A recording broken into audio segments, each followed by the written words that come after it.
আজকে আবার একটা ইভেন্ট আছে। এইজন্য সকাল, সকাল বাসে উঠে রওনা হয়ে গেলাম। কারণ এখনো আমার বাইক বের করার মতো অবস্থা হয় নাই। তো বাসে উঠে রওনা হয়ে কিছু দূর আসার পর দেখলাম জ্যাম লেগে গেছে। তো কি আর করার, জ্যাম খেতে, খেতেই যাওয়া লাগবে। বাইক না থাকার এই হচ্ছে অসুবিধা। যাই হোক, অবশেষে জ্যাম-ট্যাম পার হয়ে চলে আসলাম শাহীন কলেজের সামনে। ওখানে নেমে আবার হেঁটে, হেঁটে রওনা হইলাম রাও ক্লাবের দিকে।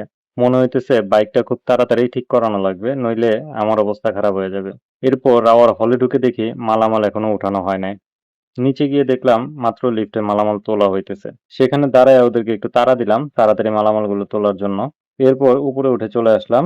আর কাজ শেষে ফাইনাল আউটপুট ছিল এইরকম।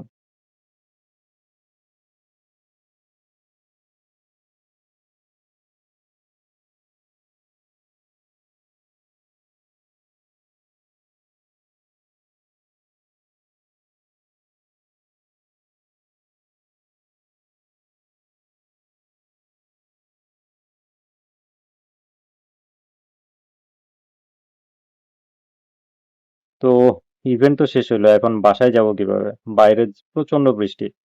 শেষমেশ একটা সিএনজি নিয়ে বাসায় চলে আসলাম।